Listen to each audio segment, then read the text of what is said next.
আসসালামু আলাইকুম। বলেন। আমি অ্যাকচুয়ালি দুবাই থাকি। আমি আগের নামটা বলেন। আমার নাম রফিকুল ইসলাম। আমার বাড়ি টাঙ্গাইল মির্জাপুর। আমি কপিল ভাইয়ের খুব ভক্ত। আমি অনেক ভিডিও তার দেখে আমি এই আইপিএসটি কেনার জন্য সিদ্ধান্ত নিয়েছি। আসসালামু আলাইকুম দর্শক মণ্ডলী, আমরা 2500 ওয়াটের একটা এইচ ইনভার্টার চেক করতেছি। তার সাথে আমরা 24 ভোল্টের 100 অ্যাম্পিয়ারের একটা লিথিয়াম ব্যাটারি দিয়া এই এইচ ইনভার্টারটা আমরা আজকে দিয়ে দিব হচ্ছে আমাদের এক প্রবাসী ভাইকে। তো প্রথমে আমি আমার সেই প্রবাসী ভাইয়ের কাছে থেকে কিছু শুনি, তারপরে আপনাদেরকে এই ইনভার্টার এবং লিথিয়াম ব্যাটারি সম্পর্কে বলবো। ভাইজান আসসালামু আলাইকুম। বলেন। আমি অ্যাকচুয়ালি দুবাই থাকি। আমি আগের নামটা বলেন। আমার নাম রফিকুল ইসলাম। আমার বাড়ি টাঙ্গাইল মির্জাপুর। আমি কপিল ভাইয়ের খুব ভক্ত। আমি অনেক ভিডিও তার দেখে আমি এই আইপিএসটি কেনার জন্য সিদ্ধান্ত নিয়েছি এবং আমার ধারণা কপিল ভাই আমাকে ভালো একটি আইপিএস দিবে বলে আমি বিশ্বাস করি। Inverter hybrid inverter, H inverter এবং ব্যাটারিটা লিথিয়াম ব্যাটারি। এবং ব্যাটারিটা লিথিয়াম ব্যাটারি। এটার অনেক শুনেছি যে এটা খুব ভালো মানের ব্যাটারি। আপনারা তো যারা প্রবাসে আছেন, বাইরে থাকেন, লিথিয়াম ব্যাটারি সম্পর্কে একটা আইডিয়া আছে, আগে থেকে চিনেন অবশ্যই, তাই না? অবশ্যই। আপনি এটা দিয়ে কি কি চালাবেন? আমি আপাতত এখন আমার পরিকল্পনা ছিল আমি সোলার করব, কিন্তু এখন করতেছি না, যেহেতু দুটোর সিস্টেমই আছে এটার মধ্যে, সোলার এবং দুটাই চার্জ হয়। এই জন্য আমি এটা কেনার জন্য সিদ্ধান্ত নিয়েছি। আচ্ছা, ধন্যবাদ। তো শুনছিলেন আমাদের দুবাই প্রবাসী রফিক ভাইয়ের কথাগুলো। তো ওনারা যারা বিদেশে থাকে তারা সবাই হলো আমার লিথিয়াম ব্যাটারির ভক্ত। তারা কিন্তু পানির ব্যাটারি নেয় না। তার কারণ হচ্ছে তারা বিদেশে গাড়িতে লিথিয়াম ব্যাটারিগুলো ব্যবহার করতে দেখছে এবং তারা জানে যে বাংলাদেশের লিথিয়াম ব্যাটারিগুলো খুবই মানে লিথিয়াম ব্যাটারিগুলো লং টাইম ব্যবহার করা যায়, পানি দেওয়া লাগে না, কোনো মেনটেনেন্স করা লাগে না, তাই না? সব দিক থেকে সুবিধা, সব দিক থেকে সুবিধা। তো আমাদের যারা প্রবাসী ভাই এরা সাধারণত বেশিরভাগ ক্ষেত্রেই লিথিয়াম ব্যাটারিটা নেয়। তো আমরা রফিক ভাইকে দিছি হলো 24 ভোল্টের 100 অ্যাম্পিয়ারের লিথিয়াম ফসফেট ব্যাটারি এবং তার সাথে আমরা দিছি হলো এইচ ইনভার্টার 2500 ওয়াটের আমাদের যে এইচ ইনভার্টার সেটা। তো আপনারা জানেন যে এইচ ইনভার্টারটা আমাদের 3টা রেঞ্জের আমাদের কাছে আছে। একদম ছোট যেটা সেটা হলো এক ব্যাটারি সিস্টেম 1500 ওয়াট, তারপরে হলো 2 ব্যাটারি সিস্টেম 2500 ওয়াট, তারপরে হলো 2 ব্যাটারি সিস্টেম 3500 ওয়াট। তো অ্যাকচুয়ালি এইচ ইনভার্টার এবং গ্রো ওয়াটের ইনভার্টার নিয়ে নতুন করে আপনাদেরকে পরিচয় করে দেওয়ার মতো কিছু নাই, কারণ এটার অনেক রিভিউ আমাদের ইউটিউব চ্যানেলে, ফেসবুক পেজে আপনারা দেখছেন। তো এটাতে 2500 ওয়াটই সরাসরি আপনি লোডে দিতে পারবেন এবং এটার একটা চমৎকার ডিসপ্লে আছে। আপনার এই ডিসপ্লেতে আপনি দেখতে পাবেন আপনার সোলার থেকে কতটুকু আসতেছে, আপনার সোলার থেকে কতটুকু সেভ হলো, কারেন্টের ভোল্টেজ কতটুকু আছে। দেখেন আমার এখানে ভোল্টেজ শো করতেছে 232 ভোল্ট। হ্যাঁ, আসলে আমার এখানে একটু ভোল্টেজটা ওভার ভোল্টেজ আছে 232-33, এই যে দেখেন। তো এই প্রবলেমটা অনেক এলাকাতে আছে। যাদের এলাকাতে লো ভোল্টেজ এবং হাই ভোল্টেজ আছে, অর্থাৎ আমাদের মেইন লাইনে ভোল্টেজটা হলো 220 ভোল্ট, তো 220 ভোল্টের জায়গায় এখানে দেখেন 233 উঠছে, অর্থাৎ আমার এখানে ওভার ভোল্টেজ আছে। তো যাদের এলাকায় ওভার ভোল্টেজ অথবা লো ভোল্টেজ আছে, আপনারা এই মেশিনটার আগে একটা ভোল্টেজ স্টেবিলাইজার ব্যবহার করবেন, নতুবা ওভার ভোল্টেজ এবং লো ভোল্টেজ এই দুইটা জিনিস ইলেকট্রনিক ডিভাইসের জন্য খুবই খারাপ, আপনার ডিভাইস নষ্ট হয়ে যেতে পারে। তো যাই হোক, এটা হচ্ছে 2500 ওয়াটের একটা মেশিন। এটা দিয়ে তার ঘরের অন্তত 8 থেকে 10টা ফ্যান, 8 থেকে 10টা লাইট, টিভি, ফ্রিজ, মোটামুটি সব কিছুই তিনি চালাতে পারবেন। ইভেন বাইরের সম্ভবত এক গোড়া একটা পানির মোটর আছে। অবশ্যই এক গোড়া একটা পানির মোটর আছে, আমি আশা করি এটাও চলবে। এক গোড়া একটা পানির মোটর স্টার্টিং এ 1500 ওয়াট টানে আর রানিং এ 750 থেকে 800 ওয়াট টানে। তো উনি এক গোড়া পানির মোটরও এটা দিয়ে চালাতে পারবে। একটা জিনিস বলি, রফিক ভাই আপাতত আমাদের কাছ থেকে এইচ ইনভার্টার 2500 আর হচ্ছে শুধুমাত্র লিথিয়াম ব্যাটারি, এই দুইটা জিনিস নিচ্ছেন। সোলার প্যানেলটা উনি পরে আস্তে আস্তে লাগাবে। তো অনেকেই আপনারা আছেন যাদের একসাথে সোলার প্যানেল সহ যদি আপনারা ইনস্টল করতে যান, দেখা যায় যে কস্টিংটা অনেক বেশি পড়ে। তো অনেকের হয়তো বা বাজেট থাকে না। তো বাজেট না থাকলে আপনি যেটা করবেন, এ ধরনের একটা ইনভার্টার এবং একটা লিথিয়াম ব্যাটারি দিয়ে আপনি আপাতত ইনস্টলটা করে নেবেন। পরবর্তীতে 6 মাস পরে, 1 বছর পরে, লাগলে মানে আরও পরে যখন আপনার প্রয়োজন হয় অথবা যখন আপনার টাকা পয়সা মানে সচ্ছলতা আসে বা আপনি করতে চান, পরবর্তীতে সোলারটা শুধুমাত্র লাগাই দিলেই হবে। এই ইনভার্টারটা 2500 ওয়াটের, এটার সাথে আপনি চাইলে 550 ওয়াটের 6টাও দিতে পারবেন, 4টাও দিতে পারবেন, 5টাও দিতে পারবেন। 5টা দিলে 2750 ওয়াট হবে। সাধারণত সোলার প্যানেল থেকে আমরা 80% আউটপুট সর্বোচ্চ ক্যালকুলেট করি এবং এই ইনভার্টারগুলো সোলার থেকে 70% পর্যন্ত আপনাকে আউটপুট দিতে সক্ষম, অর্থাৎ 30% দিবে সেই গ্রিড থেকে আর 70% আউটপুট দিবে সোলার থেকে, যার ফলে দিনের বেলাতে আপনার ইলেকট্রিসিটি বিলটা কম আসবে।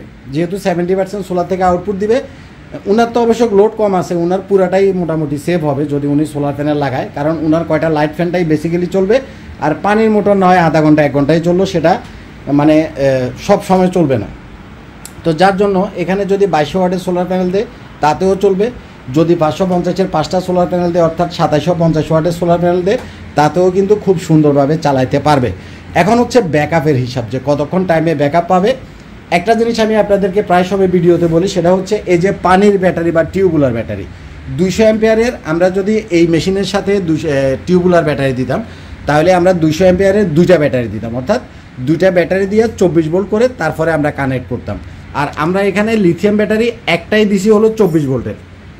ব্যাকআপ টাইমটা আপনি 2টা পানির ব্যাটারি 200 অ্যাম্পিয়ারে যতক্ষণ পাবেন, আমাদের একটা লিথিয়াম ব্যাটারি 24 ভোল্টে সেম পাবেন। 200 অ্যাম্পিয়ারে 2টা পানির ব্যাটারিতে যা পাবেন সেম লোডে এই লিথিয়াম ব্যাটারিতেও আপনি সেম ব্যাকআপ পাবেন। তবে এখানে আমি একটা হিসাব আপনাদেরকে বলি, পানির ব্যাটারি জাস্ট 2টা লাগাই দিলেই হয়, কিন্তু লিথিয়াম ব্যাটারি জাস্ট 2টা লাগাই দিলে হবে না। এখানে একটা হিসাব আমি আপনাদেরকে বুঝাই দিই, সেটা হচ্ছে ধরেন যে এই মেশিনটা 24 ভোল্টের, বাট এটা থেকে যদি 1200 ওয়াটের মতো লোড মানে চলতো, সেক্ষেত্রে এই লিথিয়াম ব্যাটারি এটাই থাকতো, কিন্তু আমরা বিএমএস দিতাম 80 অ্যাম্পিয়ারের মানে 80 অ্যাম্পিয়ারের। আর এখানে যেহেতু মেশিনটা 2500 ওয়াট লোড পর্যন্ত সে চালাতে পারবে, যার জন্য আমরা এখানে বিএমএসটা দিছি 150 অ্যাম্পিয়ারের, অর্থাৎ প্রায় 80 অ্যাম্পিয়ারের দ্বিগুণ। তো আপনারা অনেকেই যারা লিথিয়াম ব্যাটারি যেখান থেকে সেখান থেকে কিনেন, ওরা এই হিসাবটাই বুঝে না, মনে করে যে একটা বিএমএস দিয়ে দিলেই হবে। না, লিথিয়াম ব্যাটারিতে আপনার কত ওয়াট লোড চলবে সেই অনুপাতে বিএমএসটা দিতে হবে। বিএমএস মানে হচ্ছে ব্যাটারি ম্যানেজমেন্ট সিস্টেম। প্রত্যেকটা লিথিয়াম ব্যাটারির ভিতরে বিএমএস দেওয়া থাকে। তো বিএমএসটা যদি ভালো কোয়ালিটির না হয়, আপনার সেলগুলো নষ্ট হবে না সহজে, কিন্তু বিএমএসটা বারে বারে কেটে যাবে। এখানে আমরা যখন এইচ ইনভার্টারে 3500 অথবা এইচ ইনভার্টারে 2500 যতগুলো মেশিন আছে, প্রত্যেকটার সাথে আমরা বিএমএসটা 150 অ্যাম্পিয়ারের দেই। সাধারণত 80 অ্যাম্পিয়ারের চাইতে যখন আপনি 150 অ্যাম্পিয়ারে মানে ডবল অ্যাম্পিয়ারে বিএমএস দিবেন, তখন ব্যাটারির কস্টও আপনার বেড়ে যাবে। লিথিয়াম ব্যাটারি কোনো ধরনের মেনটেনেন্স করা লাগে না, কোনো ধরনের পানি দেওয়া লাগে না, কোনো কিছু করার দেওয়া লাগে না। এবং আমরা যে সেলগুলো দিয়ে লিথিয়াম ব্যাটারি তৈরি করি, বাইকে এখানে যে সেলটা দেওয়া আছে এটা হচ্ছে ক্যাটেলের সেল। ক্যাটেল বিওয়াইডি এবং ইভিই, এই 3টা সেল আমরা ইউজ করি। আপনি দেখবেন যে গুগলে লিথিয়াম ব্যাটারির যদি লিস্ট দেখেন, ক্যাটেল 1 নম্বরে আছে, 3 নম্বরে বা 4 নম্বরে আছে বিওয়াইডি, আর ইভি অনেকে বলেন, কিন্তু ইভিটা আছে দেখবেন যে লিস্টে 19 নম্বরে। একদম গুগলের লিস্টে আপনি ঢুকে চেক করবেন, দেখবেন যে 1 নম্বরে আছে হলো ক্যাটেল। সেই ক্যাটেলের সেল দিয়ে এটা আমি বানিয়ে দিছি বাইকে। কারণ ভাই বিদেশি মানুষ আমারে বলছিল, কফিল ভাই আমি কিন্তু আপনার ভক্ত, এত কিছু বুঝি না, আপনি যেটা ভালো মনে করেন সেটা দেন, তাই না? জি জি, এটাই বলছে। তো যার জন্য আমি উনাকে ক্যাটেলের সেল দিছি। উনি হয়তো বা ক্যাটেলের সেলটা চিনেও না। চিনেন ভাই? না, চিনে না, কিন্তু আপনি গুগলে ঢুকে দেখবেন 1 নম্বরে আছে ক্যাটেল, CATL, ক্যাটেল। তো যাই হোক, লিথিয়াম ব্যাটারি এই জিনিসটা নিয়ে আমাদের বাংলাদেশে প্রচুর পরিমাণে স্ক্যামিং হয়। বেশিরভাগই পুরাতন সেল দিয়ে তৈরি করে। বেশিরভাগ যারা বানায় লিথিয়ামের প্যাক, ওরা মানে আসলে হিসাবটাই বুঝে না, কোন বিএমএস দিবে, কি দিবে না দিবে, অনেক ঝামেলা আছে। তো অন্তত লিথিয়াম ব্যাটারিটা আপনারা যদি আমাদের কাছ থেকে নেন, ফুল 4000 সাইকেলই পাবেন, একুরেট 4000 সাইকেলে আমাদের সেলগুলোতে পাবেন। এবং 100% নিউ, 100% ফ্রেশ লিথিয়াম ব্যাটারি আপনি আইপিএস মার্ট থেকে কিনতে পারবেন। এবং আমাদের এই যে সেলগুলো, এগুলো হচ্ছে 4 কোনা সেল, অর্থাৎ যেটাকে বলে প্রিজমেটিক সেল। 4 কোনা সেলগুলোতে 4000 সাইকেল এবং তার উপরে থাকে। আবার গোল যে লিথিয়াম ব্যাটারিগুলোর সেল আছে, গোল গোল বোতলের মতো, সেগুলোতে আবার 1500 বেশি থাকে না। তো অনেকে আবার এই জিনিসটা বুঝে না যে ভিতরে যেগুলো আছে সেগুলো কি কেমন সেল দিল না দেখে কখনো কিনবেন না। তো যাই হোক, ভাই প্রবাসী মানুষ আমার কাছে আজকে এ পর্যন্ত উনি 3বার আসছে। প্রথম দিন এসে কথা বলে গেছে, তারপরে বিকালে আরেক মুরব্বীকে নিয়ে আসছে। এসে তারপরে অ্যাডভান্স করে গেছে, আজকে প্রোডাক্টটা নিতে আসছে। আমরা বাইরের টাঙ্গাইলের মির্জাপুরে এটা পাঠিয়ে দেবো, আজকে উনি নিয়ে যাবে। তবে আরেকটা জিনিস আমি আপনাদেরকে বলি, এগুলা আইপিএসের চাইতে একটু ভিন্ন টাইপের, কারণ এগুলো অনেক আপডেট টাইপের মেশিন। আপনি যখন ইনপুটে কানেকশান দিবেন, এখানে এই জিনিসটা একটু বুঝেন। এখানে এই যে এসি ইন, হ্যাঁ, এটা হচ্ছে ইনপুট, বাম পাশেটা হলো ইনপুট। এখানে আমরা একটা দিছি লাল, একটা দিছি কালো, অর্থাৎ নেগেটিভ এবং পজিটিভ, এবং এখানে আমরা হলুদ একটা তার দিছি, এটা হচ্ছে আর্থিংয়ের তার। দেখছেন এখানে আর্থিংয়ের একটা সাইনও দেওয়া আছে। এই মেশিনগুলোতে ইনপুটের 3টা তার দিবেন, একটা হচ্ছে আর্থিং, তারপরে মাঝখানে এল যেটা লেখা এটা হচ্ছে পজিটিভ, আর এন যেটা লেখা এটা হচ্ছে নিউট্রাল। আর আউটপুটে যাবে 2টা তার। আমরা যখন আইপিএসের সাথে কানেকশান দিই তখন সাধারণত 2টা ইনপুট দিই, ফেজ আর নিউট্রাল। আর আউটপুটে শুধুমাত্র একটা ফেজ নিয়ে কমন থেকে, আমাদের ডিবি বোর্ডের যে কমন আছে, কমন থেকে আমরা নিউট্রাল দিই। এই মেশিনগুলোর এই একটা জিনিস একটু খেয়াল করতে হবে, সেটা হচ্ছে ইনপুটের 3টা তার আসবে, একটা হচ্ছে আর্থিং, একটা হচ্ছে ফেজ, আর একটা হচ্ছে নিউট্রাল। আর আউটপুটে ফেজ এবং নিউট্রাল দুটাই মেশিন থেকে যাবে, একদম কমন থেকে বা ডিবি বোর্ড থেকে কোনো কিছু যাবে না।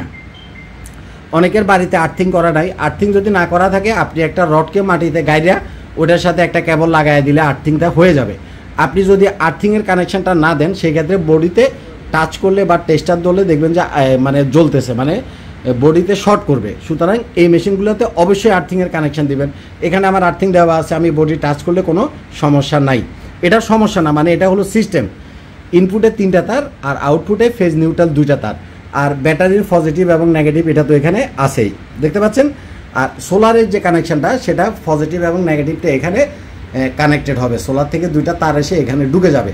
তো মোটামুটি চমৎকার বিল কোয়ালিটি, 100% এমপিপিটি টেকনোলজিতে করা একটা মেশিন, এবং সোলার থেকে খুব ভালো আউটপুট আপনি পাবেন। তো আপনারা যারা এইচ ইনভার্টার এক ব্যাটারির ভিতরে নেবেন সেটা 1500 ওয়াটের পাবেন, 2 ব্যাটারির ভিতরে 2টা পাবেন, এটা হচ্ছে 2500 ওয়াট আর একটা হচ্ছে 3500 ওয়াট। মানের দিক থেকে, লংজিভিটির দিক থেকে এটা একটা চমৎকার সেটআপ। হ্যাঁ, মানের দিক থেকে এবং লংজিভিটির দিক থেকে এটা একটা চমৎকার সেটআপ। আমি আশা করতেছি আমার এই প্রবাসী ভাই লং টাইম এই সেটআপটা চালাতে পারবে কোনো রকমের ঝামেলা ছাড়া, যেহেতু ব্যাটারিতে কোনো মেনটেন্যান্স করা লাগতেছে না, পানি দেওয়া লাগতেছে না। তবে অবশ্যই আপনারা এটার যে ইনপুটে এবং আউটপুটে 2টা সার্কিট ব্রেকার ব্যবহার করবেন। সার্কিট ব্রেকারটা হলো সেফটির জন্য, এবং সম্ভব হলে একটা চেঞ্জ ওভারও দিয়ে দিবেন। আমাদের দেশে প্রচুর পরিমাণে বজ্রপাত হয়, বজ্রপাতের সময় যাতে মেশিনগুলো অফ থাকে। এবং এই মেশিনটা যখন আপনি কানেক্ট করবেন একটা জিনিস খেয়াল করবেন, এটার পাশে একটা অন আর অফের একটা সুইচ আছে, এই যে পাশে, অবশ্যই যেন সুইচটা বন্ধ থাকে। সুইচ অন থাকা অবস্থায় যদি আপনি কানেক্ট করেন, এখানে স্পার্কিং করলে আইজিবিটিগুলো চলে যেতে পারে। ভালো থাকবেন। আসলে বাইকে গরমের ভিতরে বসায় ভিডিও করছি, আর ভিডিওটা লম্বা করতে চাই না। আপনারা যারা এ ধরনের সেটআপ করতে চান এবং অরিজিনাল লিথিয়াম ব্যাটারি চান, যেটা 12 বছর আপনি ইউজ করতে পারবেন, অবশ্যই আইপিএস মার্টের সাথে কন্ট্যাক্ট করবেন। আজ এ পর্যন্তই থাক। আসসালামু আলাইকুম। বাইকে একটু টাটা দিয়ে দেন। টাটা। Thank you.